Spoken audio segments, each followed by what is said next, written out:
നമസ്കാരം.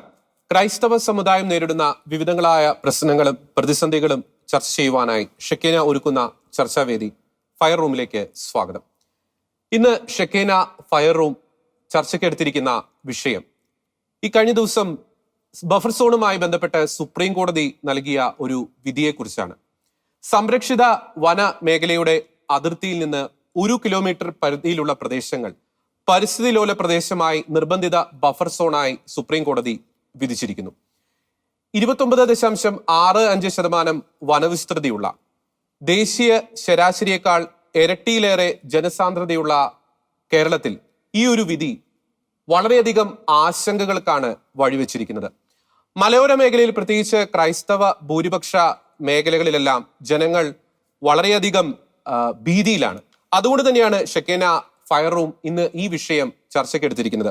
ഈ വിഷയത്തിൽ നമ്മോടൊപ്പം പ്രതികരിക്കുവാൻ എത്തിയിരിക്കുന്നത് പശ്ചിമഘട്ട ജനസംരക്ഷണ സമിതി general convener doctor Chacko Kalamparambil, Kifa state legal cell director advocate Johnny K George.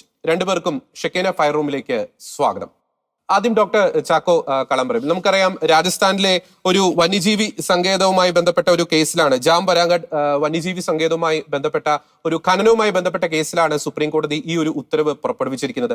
ഈ ഒരു ഉത്തരവ് വന്നതിന് ശേഷം കേരളത്തിലെ മലയോര മേഖലയിലെ ജനങ്ങൾ വളരെയധികം ആശങ്കയിലാണ്. രാഷ്ട്രീയ നേതാക്കളൊക്കെ അവരുടെ പ്രതികരണങ്ങൾ നൽകിയിരിക്കുന്നു. ഈ ഒരു വിധി ഏതെല്ലാം പ്രത്യാഘാതങ്ങളായിരിക്കും കേരളത്തിലെ ജനസമൂഹത്തിനിടയിൽ സൃഷ്ടിക്കുക? ഡോക്ടർ ചാക്കോ കാളാമ്പറമ്പിൽ. ഇത് വളരെ പ്രസക്തമായിട്ടുള്ള ഒരു ചോദ്യമാണ്. താങ്കൾക്ക് അറിയാവുന്നതുപോലെ ഇത് കേവലം സുപ്രീം കോടതിയുടെ ഇപ്പോഴത്തെ ഒരു പെട്ടെന്നുള്ള ഉത്തരവല്ല. പതിറ്റാണ്ടുകളായി ഈ പ്രശ്നം പലപ്പോഴായി സാധാരണക്കാരായ ജനങ്ങളെ നിരന്തരം വേട്ടയാടിക്കൊണ്ടിരിക്കുന്ന ചില നിയമനിർമ്മാണങ്ങളുടെ പോരായ്മകളിലേക്കാണ് ഇത് വിരൽ ചൂണ്ടുന്നത്. 1986 എൻവയോൺമെന്റൽ ഇമ്പാക്ട് അസസ്മെന്റ് പരിസ്ഥിതി നിയമം അന്ന് മുതൽ ഇങ്ങോട്ട് നിരവധിയായിട്ടുള്ള നിയമങ്ങൾ പരിസ്ഥിതിയുടെ ചുവട് പിടിച്ച്, വന്യജീവി സങ്കേതങ്ങളെ ചുവട് പിടിച്ച്, അല്ലെങ്കിൽ വന്യജീവികളെ ചുവട് പിടിച്ചൊക്കെ ഉണ്ടായിക്കൊണ്ടിരിക്കുന്നു. ഇതെല്ലാം തന്നെ സാധാരണക്കാരായ മനുഷ്യരെ, ഏറ്റവും ദരിദ്രരായിട്ടുള്ള മാർജിനലൈസ്ഡ് ആയിട്ടുള്ള പാർശ്വവൽക്കരിക്കപ്പെട്ടിരിക്കുന്ന ഒരു സമൂഹത്തെ പ്രതിക്കൂട്ടി നിർത്തിക്കൊണ്ട് യഥേഷ്ടം ചില മാഫിയ സംഘങ്ങള് ഈ നിയമങ്ങളെല്ലാം അതിജീവിച്ചുകൊണ്ട് പരിസ്ഥിതിയെ ചൂഷണം ചെയ്തുകൊണ്ട് പോകുന്നതിന്റെ ഒരു അനന്തര ഫലം കൂടിയാണെന്ന് പറയേണ്ടി വരും. അത്തരത്തിൽ ചിന്തിക്കുമ്പോഴാണ് 1992 റയോ ഡിക്ലറേഷൻ വരുന്നുണ്ട്, യുനെസ്കോയുടെ. വളരെ വ്യക്തമായിട്ട് പറയുന്നുണ്ട് സുസ്ഥിര വികസനത്തിന്റെ കേന്ദ്രസ്ഥാനത്ത് നിൽക്കേണ്ടത് മനുഷ്യനാണ് എന്ന്. എന്നാൽ ഇവിടെ ഈ പരിസ്ഥിതി നിയമങ്ങളെല്ലാം മനുഷ്യനെ, അതും വെറും സാധാരണക്കാരായ മനുഷ്യനെ പ്രതിക്കൂട്ടി നിർത്തിക്കൊണ്ട് സാധാരണക്കാരായ മനുഷ്യന്റെ ഉപജീവനം തടയുന്ന, അവന്റെ ജീവനും സ്വത്തിനും സുരക്ഷിതത്വം നൽകാത്ത വിധത്തിലുള്ള പ്രത്യേക നിയമങ്ങൾ പടച്ചുണ്ടാക്കി അത് നടപ്പാക്കുന്നതിൽ ഒരു വലിയ വിഭാഗം ഉദ്യോഗസ്ഥ വൃന്ദം അവരുടെ സ്വാർത്ഥ താല്പര്യങ്ങൾക്കും വെസ്റ്റഡ് ഇൻട്രസ്റ്റുകൾക്കും വേണ്ടി വളരെയധികം ഇത് ചൂഷണം ചെയ്യപ്പെടുകയും ചെയ്യുന്ന ഒരു സാഹചര്യത്തിലാണ് ഈ വിധി വന്ന് നിൽക്കുന്നത്.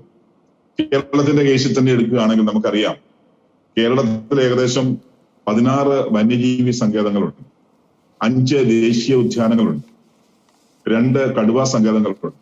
അങ്ങനെ 23ഓളം ഈ വന്യജീവി സങ്കേതങ്ങളും ദേശീയ ഉദ്യാനങ്ങളും കടുവ സങ്കേതവും അടക്കം കേരളത്തില് ഈ 3211 ചതുരശ്ര കിലോമീറ്റർ ഈ വന്യജീവി സങ്കേതത്തിന്റെ ഏരിയയാണ്.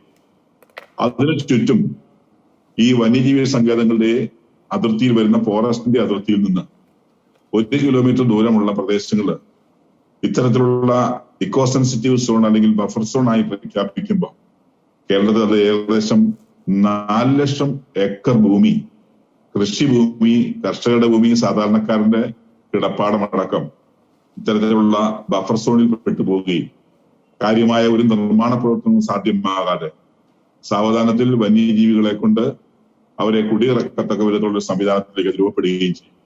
ഈ 4 ലക്ഷം ഏക്കർ ഭൂമി, കൃഷിഭൂമി, റവന്യൂ ഭൂമി, സാധാരണക്കാരന്റെ താമസവാസ കേന്ദ്രങ്ങളൊക്കെ നഷ്ടപ്പെടുമ്പോൾ അത് മൂലം സഫർ ചെയ്യുന്നത് 1 ലക്ഷത്തിലധികം കുടുംബങ്ങളാണ്. ഇതിനെക്കുറിച്ചൊന്നും ഇവിടെ ആരും വലിയ ഒരു അല്ലെങ്കിൽ വലിയൊരു വേവലാതി കൊടുക്കുന്നതായിട്ട് ഞാൻ കാണുന്നില്ല. സർക്കാരിന്റെ ഭാഗത്തു ഡോക്ടർ ചാക്കോ നിന്ന് കളമ്പറമ്പിൽ ഒരു കാര്യം കൂടി ചോദിക്കുകയാണ്. ഇപ്പം അങ്ങ് നിലവിലെ നിർമ്മാണ പ്രവർത്തനങ്ങൾ ഭാവിയിൽ സാധ്യമല്ല. അപ്പോൾ ഈ ഒരു ബഫർ സോണായി പ്രഖ്യാപിച്ചിരിക്കുന്ന ഈ ഒരു മേഖലയിൽ നിലവിൽ നടന്നുകൊണ്ടിരിക്കുന്ന ഒരു നിർമ്മാണ പ്രവർത്തനങ്ങളുടെ ഒരു ഭാവി എന്തായിരിക്കും? കൃത്യമായിട്ടും ഈ പറയുന്ന ബഫർ സോണുകൾ അല്ലെങ്കിൽ ESSL പ്രഖ്യാപനത്തില് കരട് വിജ്ഞാപനങ്ങൾ പറയുന്ന ചില കാര്യങ്ങളുണ്ട്. നിർമ്മാണ പ്രവർത്തനങ്ങൾ പറഞ്ഞാൽ വലിയ തോതിലുള്ള കോറികളോ അല്ലെങ്കിൽ കരിങ്കൽ ചെങ്കൽ ഖനന മേഖലകളോ ഒന്നും അല്ല, മറിച്ച് സാധാരണക്കാരന്റെ ചെറിയ ചെറിയ സ്വപ്നങ്ങളായിട്ടുള്ള ഒരു ഡയറിയോ അല്ലെങ്കിൽ ഒരു ട്യൂബ് ഒരു ട്യൂബിന്റെ സൈക്കിൾ ട്യൂബിന്റെ റിപ്പയറിംഗ് വർക്കുകളോ ടയറിന്റെ വർക്കിങ്ങളോ പോലുള്ള ചെറിയ ചെറിയ കാര്യങ്ങൾ മത്സ്യസ്ഫുരണ മാർഗങ്ങളോ ഒക്കെ തടസ്സപ്പെടുന്ന വിധത്തിലുള്ള, സാധാരണക്കാരൻ കൃഷി ചെയ്ത് തടസ്സപ്പെടുന്ന വിധത്തിലുള്ള, വീട് നിർമ്മാണത്തെ തടസ്സപ്പെടുന്ന വിധത്തിലുള്ള, അവന്റെ ആഗ്രഹം അനുസരിച്ച് ഒരു വീട് നിർമ്മിക്കാൻ പറ്റാത്ത വിധത്തിലുള്ള ഒരുപാട് തടസ്സങ്ങൾ ഈ പറയുന്ന കരട് വിജ്ഞാപനത്തിൽ രേഖപ്പെടുത്തി വെച്ചിട്ടുണ്ട്. അതുപോലെ തന്നെ അവന്റെ അനുജനത്തിന് ലൈവ്ലിഹുഡ് അല്ലെങ്കിൽ വീണ്ടും സമ്പാദിക്കാൻ ആവശ്യമായിട്ടുള്ള പലതിനും അവിടെ തടസ്സപ്പെടുന്നതാണ് പ്രഖ്യാപനത്തോടുകൂടി. അതുപോലെ തന്നെ റോഡ് ഗതാഗതവും മറ്റു വാഹന ഗതാഗതങ്ങളും നിയന്ത്രിക്കപ്പെടുന്നതാണ്. അങ്ങനെ ഇപ്പോൾ അവൻ അനുഭവിച്ചുകൊണ്ടിരിക്കുന്ന അവന് ലഭ്യമായിക്കൊണ്ടിരിക്കുന്ന സൗകര്യങ്ങൾ ഒന്നൊന്നായി അന്യം നിന്ന് പോകുന്ന ഒരു സാഹചര്യത്തിലേക്ക് സാവധാനം പറിച്ചു നടപ്പെടും. ഓട്ടോമാറ്റിക്കായിട്ട് ഈ പ്രദേശങ്ങളിലേക്ക് വന്യജീവികളുടെ ഒരു പലായനം തന്നെ ഉണ്ടാവും. അത് അവന്റെ ജീവനും സ്വത്തിനും സുരക്ഷിതം നൽകാത്ത അല്ലെങ്കിൽ അപകട ഭീഷണി ഉയർത്തുന്ന ഒരവസ്ഥയിലേക്ക് അത് മാറ്റപ്പെടുകയും ചെയ്യും. അങ്ങനെ ജീവനെ ഭയക്കുന്ന, താൻ അധ്വാനിച്ചുണ്ടാക്കിയ നഷ്ടപ്പെടുന്ന, തന്റെ ഭവനം നഷ്ടപ്പെടുന്ന, തനിക്ക് അവിടെ ഒരു ഉപജീവനം സാധ്യമാകാത്ത വിധത്തിൽ ജീവിക്കേണ്ടി വരുന്ന, ഒരു വനവാസിയെ പോലെ കഴിയേണ്ടി വരുന്ന ഒരു അവസ്ഥയിലേക്ക് ഈ 1,00,000 കുടുംബങ്ങളടക്കം മാറാനുള്ള സാധ്യത ഇത്തരത്തിലുള്ള നിയമം വന്നാൽ കേരളത്തിൽ ഉണ്ടാകുമെന്നുള്ളതിന് യാതൊരു അർത്ഥസംഖ്യയുമില്ലാത്ത വിധത്തിൽ എനിക്ക് പറയാൻ കഴിയും. അതുകൊണ്ട് തന്നെ നമ്മൾ അറിഞ്ഞിരിക്കേണ്ട ഒരു യാഥാർത്ഥ്യം, ഈ വന്യജീവികളുടെ ആക്രമണം, ഫോറസ്റ്റുകാരുടെ പീഡനം, ഒരു വശത്ത് കുടിയിറക്കിന്റെ മൃഗങ്ങളെ കൊണ്ടാണെങ്കിലും ഫോറസ്റ്റുകാരെ കൊണ്ട് കുടിയിറക്കിന്റെ പ്രശ്നങ്ങൾ, ബഫർ സോണിന്റെ പ്രശ്നങ്ങൾ, ഈ മേഖലകളൊക്കെ ഇവിടെ നിൽക്കുമ്പോൾ ഈ ഒരു വിഷയം ഇപ്പോൾ കോടതിയിൽ വന്നപ്പോൾ പോലും സംസ്ഥാന സർക്കാരിന് വേണ്ട വിധത്തിൽ ഈ ഡ്രാഫ്റ്റ് നോട്ടിഫിക്കേഷന്റെ അശാസ്ത്രീയത എന്താണെന്ന് വ്യക്തമാക്കി കേന്ദ്രത്തെ ബോധ്യപ്പെടുത്താനോ കോടതിയെ ബോധ്യപ്പെടുത്താനോ കഴിഞ്ഞിട്ടില്ല എന്നുള്ളത് നമ്മൾ കാണേണ്ട ഒരു കാര്യമാണ്. അതുപോലെ തന്നെ വേണ്ട വിധത്തിലുള്ള ബോധവൽക്കരണം നടത്താനായിട്ട് സാധിക്കുന്നില്ല സംസ്ഥാന സർക്കാരിനുള്ളത് കാണേണ്ട കാര്യം. അപ്പൊ ഇത്തരത്തിലുള്ള നിയമങ്ങൾ അടിച്ചേൽപ്പിക്കപ്പെടുമ്പോ ആ നിയമത്തിന്റെ നൂലാമാലകളിൽ കുടുങ്ങിയ സാധാരണക്കാര് ഒരു ചിലന്തി വലയിൽ കുടുങ്ങിയ ഒരു ജീവിയെ പോലെ വിഷമിക്കുന്ന അവസരത്തില് ഇവിടെ ഭരിക്കുന്നവര്, ഇവിടെ നേതൃത്വം കൊടുക്കുന്നവര്, ഇവിടെ രാഷ്ട്രീയ സംവിധാനങ്ങള് മറ്റ് ചെറിയ നിസ്സാരങ്ങളായ കാര്യങ്ങളിൽ ഇടപെട്ടുകൊണ്ട് ഉറങ്ങിക്കഴിയുന്നു എന്നുള്ളത് തീർച്ചയായിട്ടും വലിയ പ്രശ്നം തന്നെയാണ്. വ്യക്തമാണ്. ഞാൻ അടുത്ത ഘട്ടത്തിൽ തിരിച്ചു വരാം. Advocate Johnny K George, doctor Chacko Kalamparambil പറഞ്ഞ് അവസാനിപ്പിച്ചെടുത്തെന്ന് ഞാൻ ചോദിക്കുകയാണ്. ഈ മാധവ് ഗാഡ്ഗിൽ റിപ്പോർട്ട്, കസ്തൂരി രംഗൻ വിജ്ഞാപനം, ഇതൊക്കെ വന്നതിന് ശേഷം വളരെയധികം ആശങ്കയിലാണ് മലയോര മേഖലയിലെ കർഷകർ. ഏറ്റവും ഒടുവിലായ ഒരു ഇടുത്തി പോലെ സുപ്രീം കോടതിയുടെ ഈ ഒരു വിധി വന്നിരിക്കുന്നു. ഈ ഒരു വിഷയത്തിൽ ഒരു സുസ്ഥിരമായ ഒരു നിയമപരിഹാരം എങ്ങനെയാണ് നമുക്ക് സാധ്യമാക്കാനാകുക? Advocate Johnny K George. Shri doctor Chacko Kalamparambil അദ്ദേഹം പറഞ്ഞു തുടങ്ങിയത് 1986 എൻവയോൺമെന്റൽ പ്രൊട്ടക്ഷൻ ആക്ടിന്റെ എനാക്ട്മെന്റ് മുതലാണ്. നമ്മൾ കുറച്ചുകൂടി പുറകോട്ട് പോകും. 1972 വന്യജീവി സംരക്ഷണ നിയമം പാസ്സാകുന്നത്. ഭരണഘടനയിൽ 3 ലിസ്റ്റുകളുണ്ട്, എല്ലാവർക്കും അറിയാവുന്നത് പോലെ. യൂണിയൻ ലിസ്റ്റും സ്റ്റേറ്റ് ലിസ്റ്റും കൺകറന്റ് ലിസ്റ്റും. ഈ സ്റ്റേറ്റ് ലിസ്റ്റിൽ ഉൾപ്പെട്ട വിഷയമായിരുന്നു വനവും പരിസ്ഥിതിയും 42ാമത് ഭരണഘടനാ ഭേദഗതി വരെ. 42ാമത് ഭരണഘടനാ ഭേദഗതിയോട് കൂടിയാണ് വനവും പരിസ്ഥിതിയും കൺകറന്റ് ലിസ്റ്റിലിട്ടിട്ട് കേന്ദ്രത്തിന് നിയമം ഉണ്ടാക്കാവുന്ന വിഷയങ്ങളുടെ പട്ടികയിൽ, 7th ഷെഡ്യൂളിലെ കേന്ദ്രത്തിന് നിയമം ഉണ്ടാക്കാവുന്ന വിഷയങ്ങളുടെ പട്ടികയിലേക്ക് വനവും പരിസ്ഥിതിയും വരുന്നത്. അപ്പോൾ 1972 എങ്ങനെ വന്യജീവി സംരക്ഷണ നിയമം ഉണ്ടാക്കി എന്നുള്ള ചോദ്യം വരാം.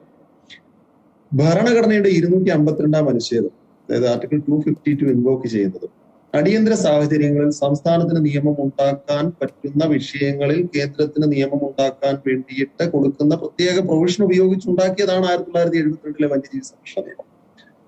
അതിനുശേഷം ഇങ്ങോട്ട് ഈ നമ്മൾ കേരളത്തിലെ കർഷകരുടെ വിഷയങ്ങളെ ഒന്ന് ക്രോഡീകരിച്ചു നോക്കിയാൽ അതിനു മുൻപും ഈ ഒന്ന് പട്ടയ വിഷയം, രണ്ട് ecologically sensitive area, ecologically sensitive zone തുടങ്ങിയ തീവ്ര പരിസ്ഥിതി നിയമങ്ങളുടെ ഡിക്ലറേഷനിൽ കൈവശ ഭൂമികൾ വനസമാനമാക്കി മാറ്റപ്പെടുന്ന സാഹചര്യം. മൂന്ന്, കർഷകൻ ഉൽപ്പാദിപ്പിക്കുന്ന സാധനങ്ങളുടെ വിലയിടിവ്. അതുപോലെ തന്നെ ഏറ്റവും പ്രധാനപ്പെട്ടത് വന്യജീവി ശല്യം. ഇത് ഇങ്ങനെ 3-4 വിഷയങ്ങളിൽ പെട്ടാണ് കേരളത്തിന്റെ മലയോര മേഖല പ്രത്യേകിച്ച് ബുദ്ധിമുട്ട് അനുഭവിച്ചുകൊണ്ടിരിക്കുന്നത്. ഈ വിഷയങ്ങൾക്ക് എങ്ങനെ പരിഹാരം കാണാം എന്നുള്ള ചോദ്യത്തിന് ഒരൊറ്റ വാക്കിൽ മറുപടി പറയാൻ കഴിയില്ല. ഇത് ഒരു വളരെ ചുരുങ്ങിയ ഒരു ഫ്രെയിമിൽ കാണേണ്ട വിഷയങ്ങളല്ല. കേരളത്തിന്റെ മലയോര മേഖലയിൽ താമസിക്കുന്നത് ക്രിസ്ത്യാനികൾ മാത്രമല്ല, ഏതെങ്കിലും ഒരു പ്രത്യേക മതവിഭാഗത്തിൽപ്പെട്ടവർ മാത്രമല്ല. ഈ വിഷയങ്ങൾ ബാധിക്കുന്നത് കേരളത്തിന്റെ മലയോര മേഖലയിൽ താമസിക്കുന്ന നാനാജാതി മതസ്ഥരായിട്ടുള്ള ജനങ്ങളെ ബാധിക്കും. തീർച്ചയായും. കാരണം കേരള സംസ്ഥാനം രൂപീകരിക്കുന്നത് പോലും, അതായത് ഇന്ത്യക്ക് സ്വാതന്ത്ര്യം കിട്ടുമ്പോൾ യഥാർത്ഥത്തിൽ കേരളം ഇല്ല എന്നുള്ളത് നമ്മൾ മനസ്സിലാക്കണം. ഇന്ത്യൻ യൂണിയനിൽ ലയിക്കാനായിട്ട് തിരുവിതാംകൂർ ഉൾപ്പെടുന്ന നമ്മുടെ തെക്കൻ മേഖല ഒപ്പിടുന്നത് എന്നാണ്. തിരുവിതാംകൂർ ഒപ്പിടുന്നത് 1947 ഓഗസ്റ്റ് മാസം 13-ാം തീയതിയാണ്. സ്വാതന്ത്ര്യം കിട്ടുന്നതിന് 2 ദിവസം. അന്ന് കേരളം ഇല്ല. സ്വാതന്ത്ര്യം കിട്ടുമ്പോൾ കേരളം ഇല്ല.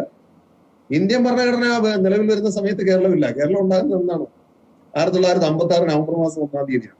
ഇവിടെ ഒരു പ്രധാനപ്പെട്ട ചോദ്യം, ഇന്ത്യക്ക് സ്വാതന്ത്ര്യം കിട്ടുമ്പോൾ മലയോര മേഖലയ്ക്ക് സ്വാതന്ത്ര്യം കിട്ടിയിരുന്നു, അതോ ഇന്ത്യൻ ഭരണഘടന നിലവിൽ വരുമ്പോൾ മലയോര മേഖലയിൽ ജനവാസം ഇല്ലായിരുന്നു? ഇത് ചില സങ്കുചിത താല്പര്യക്കാരെ ഈ വിഷയങ്ങളെ ഒരു മതത്തിന്റെ ഫ്രെയിംവർക്കിലേക്ക് തിരിച്ചുവിടാനായിട്ട് ശ്രമിക്കുന്നുണ്ടെങ്കിൽ പോലും കിഫ എന്ന് പറയുന്നത് ഒരു സ്വതന്ത്ര കർഷക സംഘടനയാണ്. ഏതെങ്കിലും ജാതിയോ മതമോ വർണ്ണമോ ഒന്നും രാഷ്ട്രീയമോ ഒന്നും കണക്കാക്കാതെ സ്വതന്ത്രമായി കർഷകന് വേണ്ടിയിട്ട് സംസാരിക്കുന്നു എന്നുള്ള നിലയിൽ ഈ വിഷയത്തെ നമ്മൾ കാണേണ്ടത് ചരിത്രപരമായിട്ടാണ്. ചരിത്രത്തിനെ ബേസ് ചെയ്തുകൊണ്ടാണ് ഇതിനെ ഡിപ്പെൻഡ് ചെയ്യേണ്ടത്. ഇവിടെ മലയോര മേഖലയിലെ കുടിയേറ്റത്തിന്റെ ചരിത്രം പുറകോട്ട് പോയി പരിശോധിക്കുമ്പോൾ നമുക്ക് അവൈലബിൾ ആയിട്ടുള്ള ചരിത്രം എടുത്തു നോക്കാം. 1822 തിരുവിതാംകൂർ റീജന്റ് ആയിരുന്ന റാണി ഗൗരി പാർവതി ഭായ് തമ്പുരാട്ടിയുടെ ഉത്തരവ് റീജന്റ് ഭരണം നടത്തിയിരുന്നു. തിരുവിതാംകൂറിൽ കുടിയേറ്റം 200 വർഷം പൂർത്തിയായി. 2022 200 വർഷം പൂർത്തിയാകുന്നു. കുറച്ചുകൂടി ചരിത്രം പുറകോട്ട് പോവാം. 15-ാം നൂറ്റാണ്ട് വരെയുള്ള ചരിത്രം. 15-ാം നൂറ്റാണ്ട് വരെയുള്ള ചരിത്രം എന്താണ്? ഇവിടുത്തെ അറബി വ്യാപാരികൾ വ്യാപാരം ചെയ്യുന്നതിന് വേണ്ടിയിട്ട് കേരളത്തിലേക്ക് വന്നിരുന്നു. 15-ാം നൂറ്റാണ്ടിന് ശേഷം ഇത് വളരെ സ്പെസിഫിക് ആണ്. ആദ്യം പോർച്ചുഗീസുകാരും, പിന്നെ ഫ്രഞ്ചുകാരും, ഡച്ചുകാരും, പിന്നെ ഈസ്റ്റ് ഇന്ത്യ കമ്പനി, ഇംഗ്ലീഷുകാരും, തുടർന്ന് സ്വാതന്ത്ര്യം. ഇതാണല്ലോ കേരളത്തിന്റെ ചരിത്രം. ഇവരൊക്കെ ഈ കേരളത്തിലേക്ക് വന്നിരുന്നത് എന്തിനാ? കേരള തീരത്തേക്ക് വന്നിരുന്നത് എന്തിനാ? ഇവിടെ തീരദേശ മേഖലയിൽ വിളയുന്ന എന്തെങ്കിലും വിളകൾ വ്യാപാരം ചെയ്യുന്നതിന് വേണ്ടിയിട്ടല്ല, സുഗന്ധദ്രവ്യങ്ങൾ വ്യാപാരം ചെയ്യുന്നതിന് വേണ്ടിയിട്ടാണ്. ഇത് വിളഞ്ഞിരുന്നത് എവിടെയാണ്? കേരളത്തിന്റെ മലയോര മേഖലയിൽ. അപ്പോൾ ഈ മലയോര മേഖല ഇന്നലെ ഒരു ദിവസം പൊട്ടിമുളച്ചുണ്ടായ, ഇന്ത്യക്ക് സ്വാതന്ത്ര്യം കിട്ടിയതിനു ശേഷം മെനങ്ങാന്ന് കുടിയേറിയ ഒരു സ്ഥലമല്ല മലയോര മേഖല. ഇത് മനസ്സിലാക്കണം. ഇന്ത്യൻ ഭരണഘടന എഴുതി ഉണ്ടാക്കുമ്പോൾ, അല്ലെങ്കിൽ അതിനു മുൻപ് ഇന്ത്യക്ക് സ്വാതന്ത്ര്യം കിട്ടുമ്പോൾ സ്വാതന്ത്ര്യം കിട്ടിയത് മലയോര മേഖലയ്ക്ക് ഉൾപ്പെടെയാണ്. എന്നാൽ ഇതിനെ ചില സങ്കുചിത താല്പര്യക്കാർ മലയോര മേഖലയുടെ ചരിത്രം മനസ്സിലാക്കാതെ, കുടിയേറ്റത്തിന്റെ ചരിത്രം മനസ്സിലാക്കാതെ, ഒന്നും വേണ്ട പട്ടം കോളനിയുടെ ചരിത്രം മാത്രം വായിച്ചാൽ മതി, ഒരു പരിധി വരെ മനസ്സിലാക്കും. കാരണം ഇവിടെ മലയോര മേഖലയിൽ 1956 കേരള സംസ്ഥാനം ഭാഷാടിസ്ഥാനത്തിൽ രൂപീകരിക്കപ്പെടുമ്പോൾ ഇടുക്കി ജില്ലയിലെ 3 താലൂക്കുകളിൽ ഭാഷാടിസ്ഥാനത്തിൽ നോക്കിക്കഴിഞ്ഞാൽ മലയാളികൾ കുറവാണ്. അവിടെ കേരള സംസ്ഥാനത്തോട് കൂടിച്ചേർന്നില്ലെങ്കിൽ ഇത് തമിഴ്നാടിന് പോകും. അതിനു വേണ്ടിയിട്ട് നിർബന്ധിച്ച് NSS, SNDP പോലെയുള്ള സമുദായ സംഘടനകളെ പോലും നിർബന്ധിച്ച് അങ്ങോട്ട് പണം കൊടുത്ത്, ഭൂമി പതിച്ചു കൊടുത്ത് നിർബന്ധിച്ച് കുടിയേറ്റം നടത്തിയ ഒരു സ്ഥലമാണ്. അതിന്റെ തലമുറക്കാരോട് ഇന്ന് ചെയ്യുന്നത് എന്താണ്? ഇടുക്കി ജില്ലയിലെ ഞാൻ അതിനെ ഒന്ന് തിരുത്താൻ തന്നെ ആഗ്രഹിക്കുകയാണ്. ഈ വിഷയം കൊണ്ട് അവിടെ ബുദ്ധിമുട്ടുണ്ടാകുന്ന ഏതെങ്കിലും ഒരു മതവിഭാഗത്തിനല്ല, എല്ലാ വിഭാഗം ജനങ്ങളെയും ഒരേപോലെ ബാധിക്കുന്ന ഒരു പ്രശ്നമാണ് ഇപ്പോഴത്തെ ഈ തീവ്ര പരിസ്ഥിതിവാദം. ഇത് എന്തുകൊണ്ട് സംഭവിച്ചു എന്നുള്ളത് നമ്മൾ മനസ്സിലാക്കണം. ഈ കർഷകന് വേണ്ടി സ്വതന്ത്രമായിട്ട് സംസാരിക്കാൻ കർഷകൻ തയ്യാറായി. കർഷകൻ എല്ലായ്പ്പോഴും ഇപ്പൊ എല്ലാ മുഖ്യധാര രാഷ്ട്രീയ പാർട്ടികൾക്കും കർഷക സംഘടനകളുണ്ട്. പക്ഷെ ഇതിനെയൊക്കെ അറിയപ്പെടുന്നത് പോഷക സംഘടനകളാണ്. ആരെയാണ് പോഷിപ്പിക്കുന്നത് എന്നുള്ളതാണ് ചോദ്യം. ഈ പോഷിപ്പിക്കുന്നതൊക്കെ ആ മുഖ്യധാരാ സംഘടനകളെയാണ്. അതിനപ്പുറത്തേക്ക് മാറി നിന്നുകൊണ്ട് കർഷകൻ എന്നുള്ള ഒറ്റ ലേബലിൽ, ഒറ്റ ബാനറിൽ നിന്നുകൊണ്ട് അവന്റെ അവകാശത്തിന് വേണ്ടിയിട്ട് ചോദിക്കാൻ ആർജവമുള്ള ഒരു സമൂഹം ഉയർന്നു വരുന്നിടത്ത് ഈ പ്രശ്നത്തിന് പരിഹാരം കാണണമെന്ന് പോലും പരിഹാരം കാണാൻ അധികാരമുള്ളവർ ചിന്തിക്കാൻ തുടങ്ങിയുള്ളൂ. ഇപ്പോഴും ചിന്തിച്ചു തുടങ്ങിയിട്ടില്ല. ഇപ്പോഴും ഈ ചർച്ച വരുന്നത് എന്താണ്? നിങ്ങൾ ഈ ഇപ്പോഴത്തെ ഈ ജൂൺ മാസം 3-ാം തീയതിയിലെ സുപ്രീം കോടതി വിധിയുടെ അടിസ്ഥാനത്തിലുള്ള ചർച്ചകളുടെ പേഴ്സന്റേജ് ഒന്ന് കണക്കാക്കിയാൽ 70% ചർച്ച പോകുന്നത് എറണാകുളത്തെ മംഗളവനത്തെ ചുറ്റിപ്പറ്റിയാണ്. ബാക്കിയുള്ള 30% ഉള്ളൂ മലയോര മേഖലയിലെ 4 ലക്ഷം ഹെക്ടർ. അക്കാര്യത്തിൽ ഒരു വ്യക്തി ഞാൻ ചോദിക്കാനിരിക്കുകയായിരുന്നു അഡ്വക്കേറ്റ് ജോണി കെ ജോർജ്. ഈ മംഗളവനവുമായി ബന്ധപ്പെട്ട് അത് എങ്ങനെയായിരിക്കും? അത് ഏതെങ്കിലും തരത്തില് മംഗളവനത്തെ ഈ ഒരു വിധി ബാധിക്കുന്നുണ്ടോ? ബാധിച്ചാൽ തന്നെ ബാധിക്കില്ല. യഥാർത്ഥത്തിൽ നമ്മൾ മനസ്സിലാക്കേണ്ടത്, നമ്മൾ വിചാരിച്ചിരിക്കുന്ന പല സംവിധാനങ്ങളും വെറും പൊള്ളയാണ് എന്ന് ആദ്യം നമ്മൾ മനസ്സിലാക്കണം. ഇപ്പോൾ ഈ വിധി വന്നിരിക്കുന്നു. ഈ വിധിയിൽ കേരള സർക്കാർ കക്ഷി ചേർന്നു. ഈ വിധിയിൽ സംസ്ഥാന സർക്കാർ കക്ഷിയല്ല. സ്റ്റേക്ക് ഹോൾഡേഴ്സ്, ഇതുമായിട്ട് ഇൻട്രസ്റ്റഡ് ആയിട്ടുള്ള ആൾക്കാർ കക്ഷിയല്ല. എന്തുകൊണ്ട് കക്ഷി ചേർന്നില്ല? ഇത് ഇന്നലെ തുടങ്ങിയ ഒരു ലിറ്റിഗേഷൻ അല്ല. ഈ ജാമുവ രാംഗ ഇഷ്യൂവില് രാജസ്ഥാനിലെ ഏറ്റവും പ്രധാനമായിട്ട് മനസ്സിലാക്കേണ്ടത്, രാജസ്ഥാനിലെയോ അല്ലെങ്കിൽ കേരളത്തിന് വെളിയിലുള്ള മറ്റ് സംസ്ഥാനങ്ങളിലെ വനങ്ങളുടെ അവസ്ഥയല്ല കേരളത്തിലെ വനങ്ങളുടെ അവസ്ഥ. ഈ ഇപ്പോൾ ഈ വിധി വന്നിരിക്കുന്ന സംഭവം യഥാർത്ഥത്തിൽ രാജസ്ഥാനിലെ 300 സ്ക്വയർ കിലോമീറ്ററോളം വിസ്തൃതിയുള്ള ജാമുവ രാംഗ എന്ന ഒരു വന്യജീവി സങ്കേതത്തിനുള്ളിൽ, ആ വന്യജീവി സങ്കേതത്തിനുള്ളിൽ, ഞാനത് സ്പെസിഫിക് ആയിട്ട് പറയുന്നത് പുറത്തല്ല, അവിടെ 1980 ഫോറസ്റ്റ് കൺസർവേഷൻ ആക്ട് നിലവിൽ വരുന്നതിന് മുൻപ് തന്നെ മൈനിങ് നടത്തുന്നതിന് അക്വയർ ചെയ്തിരുന്ന ഒരു ലൈസൻസിങ് കമ്പനിയുമായിട്ടുള്ള ഒരു ഇഷ്യൂ ആണിത്. അവര് പറയുന്നത് 1980 ഫോറസ്റ്റ് കൺസർവേഷൻ ആക്ട് വന്നു. 1982 ജാമുവ രാംഗ വൈൽഡ് ലൈഫ് സാങ്ച്വറി ഡിക്ലെയർ ചെയ്യുന്നത്. അതുകൊണ്ട് ഈ ഫോറസ്റ്റ് കൺസർവേഷൻ ആക്ടിന് റെട്രോസ്പെക്റ്റീവ് എഫക്റ്റ് ഇല്ല, മുൻകാല പ്രാബല്യം നൽകാൻ കഴിയാത്തത് കൊണ്ട് അവരുടെ മൈനിങ്ങിനുള്ള ലൈസൻസ് കണ്ടിന്യൂ ചെയ്യാൻ അനുവദിക്കണമെന്നാണ്.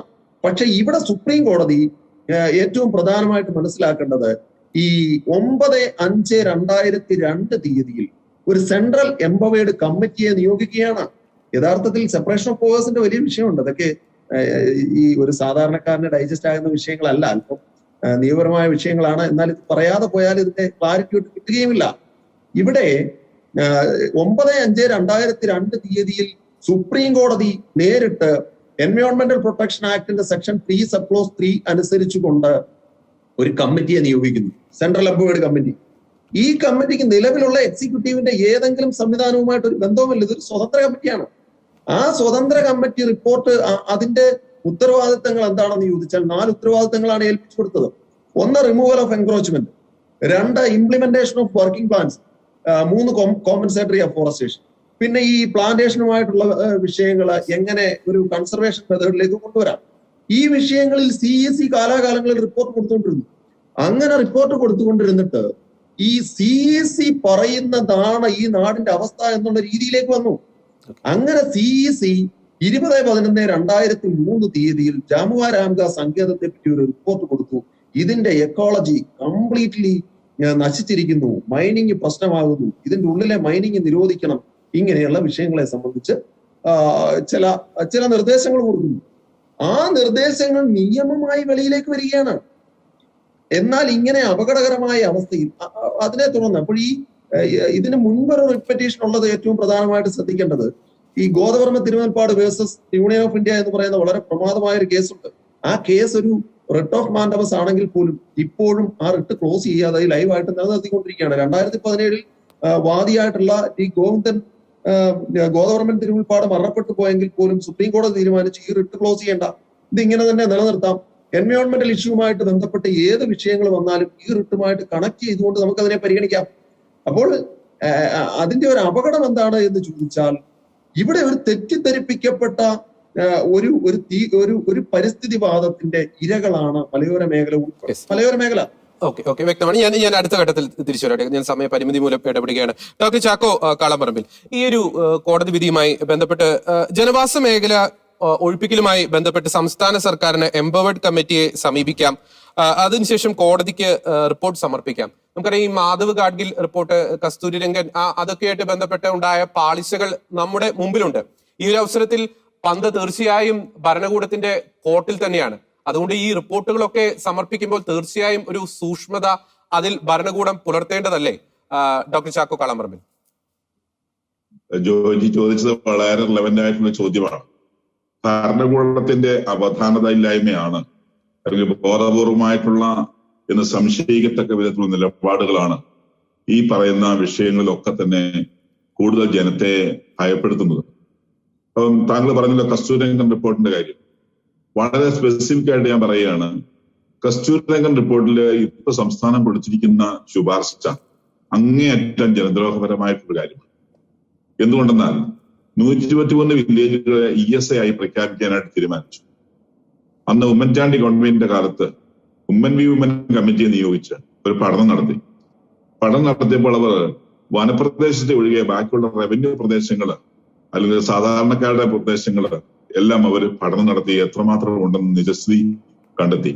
അതിനുശേഷം ആകെ ഉണ്ടായിരുന്ന ഏരിയയില് ഈ 123 വില്ലേജുകളിൽ എത്രമാത്രം വനമുണ്ട് എന്ന് അവർ പഠനം നടത്തിയല്ല, മറിച്ച് ഫോറസ്റ്റ് ഉദ്യോഗസ്ഥരോട് ചോദിച്ചിട്ടാണ് മനസ്സിലാക്കിയത്.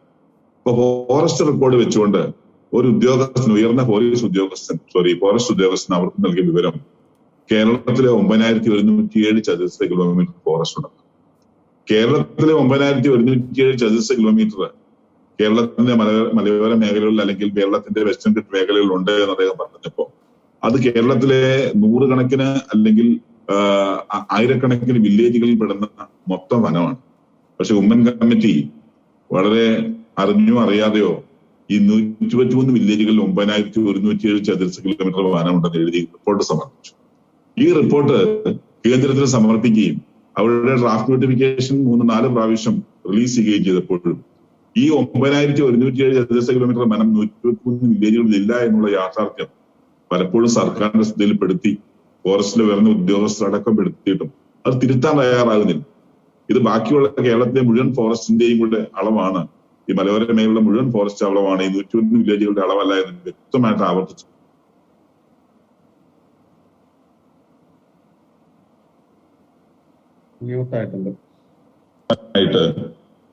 സർക്കാർ തയ്യാറായിരിക്കുകയാണ്. അത് ഫലമായിട്ട് എന്ത് പറ്റുന്നു? ഈ ഫോറസ്റ്റ് 9107 ചതുരശ്ര കിലോമീറ്ററിൽ 123 വില്ലേജിൽ നിന്ന് കണ്ടെത്തണം, അല്ലെങ്കിൽ 92 വില്ലേജുകൾ ഇപ്പൊ സർക്കാർ കൊടുത്തിരിക്കുന്നത് 92 വില്ലേജുകളാണ്. ആ 92 വില്ലേജുകളിൽ കണ്ടെത്തണം.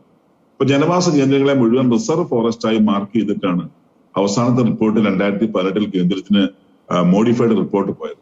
ഈ ജനവാസ കേന്ദ്രങ്ങൾ റിസർവ് ഫോറസ്റ്റ് മാർക്ക് ചെയ്ത് കേന്ദ്രത്തിന് സബ്മിറ്റ് ചെയ്ത ആ ഡോക്യുമെന്റ് വെച്ചുകൊണ്ട് അന്തിമ വിജ്ഞാപനം ഇറങ്ങുകയാണെങ്കിൽ ആ അന്തിമ വിജ്ഞാപനത്തിലെ ഇപ്പോഴത്തെ ജനവാസ കേന്ദ്രങ്ങൾ മുഴുവനും റിസർവ് ഫോറസ്റ്റിന്റെ പരിധിയിൽപ്പെടുകയും ഈ ജനങ്ങൾ മുഴുവൻ അവിടുന്ന് കുടിയിറക്കപ്പെടുകയും ചെയ്യും. ഈ 123 വില്ലേജുകളിലെ 22 ലക്ഷത്തോളം വരുന്ന ജനങ്ങളെ ബാധിക്കുന്ന ഒരു പ്രശ്നത്തിൽ കറക്ഷൻ വരുത്താൻ ഇതുവരെ സംസ്ഥാന സർക്കാരിന് സാധിച്ചിട്ടില്ല. കഴിഞ്ഞ ഡിസംബറിൽ കേന്ദ്രം 6 മാസം കൂടി എക്സ്റ്റൻഷൻ അനുവദിച്ചു. നമ്മുടെ സഭയുടെ ഔദ്യോഗികമായ ഇടപെടൽ അതിനകത്ത് ഉണ്ടായിട്ടുണ്ട്. മേജർ ആർച്ച് ബിഷപ്പ് അടക്കം പ്രധാനമന്ത്രിക്കും അതുപോലെ പരിസ്ഥിതി മന്ത്രിക്കും എഴുതിയതിന്റെ ഭാഗമായി കൂടിയാണ് 6 മാസം കൂടി സംസ്ഥാനത്തിന് അനുവദിച്ച് കറക്റ്റ് ചെയ്യാൻ ആവശ്യപ്പെട്ടത്. എനിക്കൊന്ന് ഡോക്ടർ ചാക്കോ കാളാമ്പറമ്പിൽ ഇന്നൊരു അപ്ഡേഷൻ വന്നിട്ടുണ്ടെന്ന് എനിക്ക് തോന്നുന്നു. അതായത് ഈ കസ്തൂരിരംഗൻ വിജ്ഞാപനവുമായി ബന്ധപ്പെട്ട ഒരു സമിതിയെ നിയോഗിക്കുന്നു. ആ സമിതിക്ക് പരാതികൾ സമർപ്പിക്കാം. ഉടനെ ആ ഒരു വിജ്ഞാപനം വരില്ല എന്ന രീതിയിലുള്ള ഒരു വാർത്തകൾ ഇന്ന് വരികയുണ്ടായി. അത് എവിടെ നിന്നുള്ള വാർത്തയാണത്? സംസ്ഥാന ഗവൺമെന്റിൽ നിന്നുള്ള വാർത്തയാണ്. കുറച്ചും ഒരു ബ്രേക്കിംഗ് ന്യൂസ് ആയിട്ട് ഞാൻ ശ്രദ്ധപ്പെട്ടതാണ്. താങ്കൾ പറഞ്ഞപ്പോൾ ഒന്ന് സൂചിപ്പിച്ചെന്നുള്ളൂ. ഇത്തരം ന്യൂസുകളെ നമ്മള് പൂർണ്ണമായും വിശ്വസിക്കാൻ കഴിയില്ല ജോജി. എന്താണെന്ന് ചോദിച്ചു കഴിഞ്ഞാൽ ഇതിന്റെ നിജസ്ഥിതി എന്താണെന്ന് ചോദിച്ചാൽ 2021 ഡിസംബർ മാസത്തിൽ ഇറക്കേണ്ടിയിരുന്ന അന്തിമ വിജ്ഞാപനം സുപ്രീം കോടതിയും ഗ്രീൻ ട്രിബ്യൂണലും ആവശ്യപ്പെട്ടതിന്റെ പേരിൽ കേന്ദ്രം ഇറക്കാനായിട്ട് അന്തിമ വിജ്ഞാപനം പുറപ്പെടുവിക്കാനുള്ള തീരുമാനങ്ങളായപ്പോ നമ്മൾ ഇവിടെ നിന്ന് കേന്ദ്രത്തിൽ ബന്ധപ്പെടുകയും അതിനുശേഷം ഇവിടുത്തെ സഭാ നേതൃത്വങ്ങൾ ബന്ധപ്പെടുകയും ചെയ്ത ഭാഗമായിട്ട് ഒരു 6 മാസം കൂടി എക്സ്റ്റൻഷൻ അനുവദിച്ചു കൊടുത്തിരിക്കുകയാണ്. അത് ജൂൺ മാസത്തിൽ തീരും.